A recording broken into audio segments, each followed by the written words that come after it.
शिक्षा विभाग में जो हो रहा है उसका कोई अगर उत्तरदायी है तो बिहार के शिक्षा मंत्री मिथिलेश तिवारी हैं। बार बार पैटर्न पर आप तैयारी कर रहे थे। TRE1, TRE2 और TRE3 में क्यों एक परीक्षाएं हो? स्टेट BEd DLEd क्यों करते? में पेपर लीक कराने में उनकी अहम भूमिका में थी।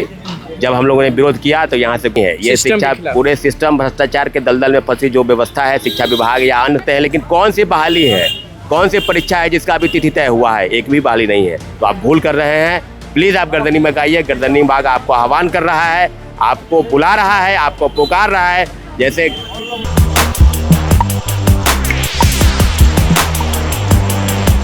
देखिए, गर्दनी बाग धरना स्थल पर हम मौजूद हैं। नमस्कार, मैं अनुकुल तिवारी और आप वॉइस हब देख रहे हैं। हमारे साथ छात्र नेता सौरभ मौजूद हैं।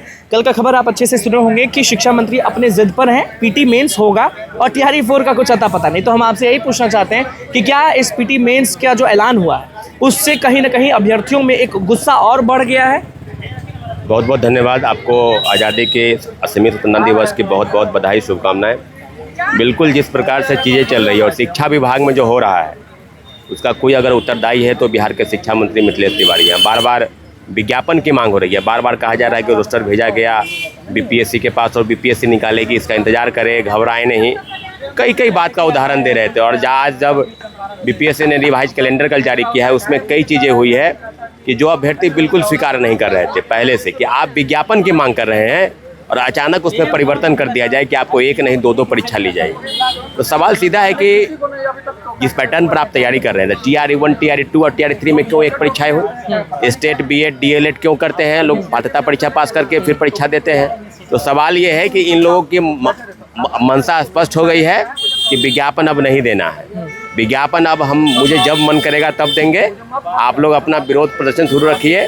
तो तमाम चीज़ों पर हम आपको बता दें कि ये जो बहाली की प्रक्रिया है वो अवरुद्ध हो चुकी है। TRE4 का कहीं कोई अता पता नहीं है। कैलेंडर जारी हुआ, उसमें सिर्फ ये दिया गया है कि PT परीक्षा भी होगी, मेंस भी, मतलब स्पष्ट है कि मेंस भी होगा। तारीख क्यों नहीं बताया जा रहा? नोटिफिकेशन क्यों? तारीख इसलिए नहीं बताया जा रहा है कि तारीख है ही नहीं, किसी के पास जानकारी नहीं है। ना BPSC के पास जानकारी है। IAS रंजीत को जानते हैं? बिल्कुल जानते हैं। ट्वीट पढ़ा? उन्होंने ट्वीट। IAS रंजीत शिक्षक भी हैं, सेटर भी हैं। क्या है सेटर? 67 BPSC में पेपर लीक कराने में उनकी अहम भूमिका में थी। जब हम लोगों ने विरोध किया तो यहाँ से गुजरात उनको भगा दिया गया। इस साल नहीं होगा, मेरा व्यक्तिगत राय है। व्यक्तिगत कौन होते हैं भाई आप राय देने वाले? आप गुजरात सरकार को राय दीजिए। आप बिहार सरकार के उस लाभकारी फैसले पर आप IAS अधिकारी हैं, अपना कुछ बताइए। आप लाखों लाख अभ्यर्थी के हित की रक्षा की बात क्यों नहीं की अपने ट्वीट में? आप इतने बड़े हितकारी नहीं हैं, आप सेटर हैं। आपको पता है, बिहार के लोगों को भी पता है कि आप क्या हैं। सो आप शिक्षक भी हैं, सेटर भी हैं, IAS अधिकारी में, तो सब काम आप ही मत कीजिए। बुरा लगा, गुस्सा आया उनके ट्वीट से? हम उनको जानते हैं, बेहतर जानते हैं। वैशाली के रहने वाले हैं। 49 रैंक उनका आया था IAS में, हम सब जानते हैं उनको। आपको बता दें कि लड़ाई किसी एक व्यक्ति की नहीं है। ये शिक्षा पूरे सिस्टम भ्रष्टाचार के दलदल में फंसी जो व्यवस्था है शिक्षा विभाग या अन्य सभी विभाग, BPSC लेकर BSSC, दरोगा भर्ती, तमाम विभागों में जो चल रहा है उसी का नतीजा है कि आज शिक्षा विभाग, शिक्षा मंत्री जो कह रहे थे कि 30 जुलाई आने दीजिए। 30 जुलाई में अभी दिन है ना, 25 जुलाई के लोग जब पूछा तो अरे भाई दिन तो क्या है वो तो पता चल गया। शिक्षा मंत्री झुकेंगे कि नहीं? इस्तीफा आप लोग मांग रहे हैं, कुर्सी छुड़वा दीजिएगा कि नहीं? कि गर्दनी बाग में उनकी गर्दन फंसेगी।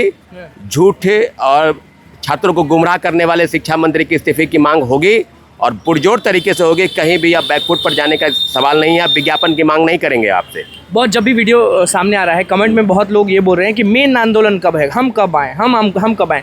तो कल से आप लोग, आज के बाद कल से आप आइए। मेन आंदोलन कल से ही है, 16 तारीख से। 16 तारीख से हमारे साथ पूर्णिया के सांसद महोदय भी भूख हड़ताल पर यानी उपवास पर रहेंगे। उसके अलावा कई अभ्यर्थी जो है अनशन पर जा रहे हैं। ऐलान कर दीजिए कि कल से आना है। बस कल से आना है आपको। ये गर्दनी बाग किसी एक व्यक्ति की लड़ाई नहीं है। चाहे BPSC की हो, BSSC की हो, दरोगा भर्ती हो, 70वीं सिविल सेवा परीक्षा रद्द करने की बात हो, या तमाम भर्ती जिसमें पेपर लीक और धांधली सेटिंग की बात हुई है। तो हम साथियों से आग्रह करते हैं कि आप लाइब्रेरी में बैठकर सेट बनाते हैं, कोचिंग इंस्टीट्यूट जाते हैं जहाँ शिक्षक आपको बताते हैं, लेकिन कौन सी बहाली है, कौन सी परीक्षा है जिसका अभी तिथि तय हुआ है? एक भी बहाली नहीं है। ADO का पेपर लीक हुआ, कौन आरोपी है? दरोगा का पेपर लीक हुआ, कौन अपराधी है? पूर्णिया और गया के परीक्षा केंद्र से पेपर लीक कराने वाला? तो कुछ नहीं। पूरा सिस्टम हैक कर चुका है शिक्षा माफिया, कोचिंग माफिया हिलाते हैं सरकार। और कल से व्यवस्थाएं बदलेगी। गर्दनी बाग में हुजूम जुटेगा। निश्चित रूप से हम लोग का प्रयास है। लेकिन जितने भी साथी सुन रहे हैं आपके चैनल के माध्यम से, उनसे आग्रह करेंगे कि आप अपनी लड़ाई को गर्दनी बाग से शुरू कीजिए। आपके मन में जो कुंठा और जो अपेक्षा सरकार के प्रति नहीं न के बराबर है उसको पूरा करने का काम गर्दनी बाग करेगा। बहुत लोगों से आग्रह और निवेदन कर रहे हैं, इसलिए आपसे आग्रह है कि आप गर्दनीबाग आइए। TR4 के अभ्यर्थी, लाइब्रेरी के अभ्यर्थी, BSSC के अभ्यर्थी, BPSC के अभ्यर्थी और तमाम अभ्यर्थी जो पेपर लीक और धांधली सेटिंग से त्रस्त है और वो चाहते हैं कि व्यवस्था परिवर्तन हो। व्यवस्था परिवर्तन होगा जब आप प्रयास कीजिएगा, हाथ से हाथ मिलाकर, कंधे से कंधे मिलाकर, तभी व्यवस्था परिवर्तन होगा। अगर यूं ही आप बैठकर सोच रहे हैं कि गर्दनीबाग में कोई बैठा हमारा लड़ाई लड़ रहा है, तो आप भूल कर रहे हैं। प्लीज़ आप गर्दनीबाग आइए। गर्दनीबाग आपको आह्वान कर रहा है, आपको बुला रहा है, आपको पुकार रहा है। जैसे दिल्ली में एक सरदार जी ने कहा कि बिहार के लोगों को कि आवा भाई साहब बिहार के, उसी प्रकार से कह रहे हैं कि बिहार से लोग वहाँ नहीं गए, लेकिन 22 जुलाई और 25 जुलाई के आंदोलन में, जो जेनजी का आंदोलन था, उस आंदोलन में कांग्रेस पार्टी को भरपूर सहायता करके इस आंदोलन को चरम सीमा पर पहुंचाकर नरेंद्र मोदी सरकार की नींव हिला दी और धर्मेंद्र प्रधान का इस्तीफा हुआ। तो उसी प्रकार से ये झूठा मक्कार शिक्षा मंत्री जो झूठ और परोस परसते हैं अभ्यर्थियों के बीच में और लगातार गुमराह कर रहे हैं, तो विज्ञापन की मांग बाद में करेंगे, पहले आपके इस्तीफे की मांग करेंगे और गर्दनीबाग आपका इस्तीफा लेगा। ये बात आप लिख के रखिए। छात्र सौरभ हमारे साथ मौजूद थे। गर्दनीबाग धरना स्थल पर साफ कह दिए हैं कि कल से बहुत बड़ा आंदोलन जो है वो शुरू दिखेगा। 15 तारीख का हम लोग इंतजार कर रहे थे कि सब चीज़ हो जाए, उसके बाद लड़ाई असली तरीके से लड़ी जाएगी, देखना होगा। फिलहाल आप बस इतना बताइए कि आप इस्तीफा चाहते हैं मिथिलेश तिवारी का या नहीं। बहुत बहुत धन्यवाद।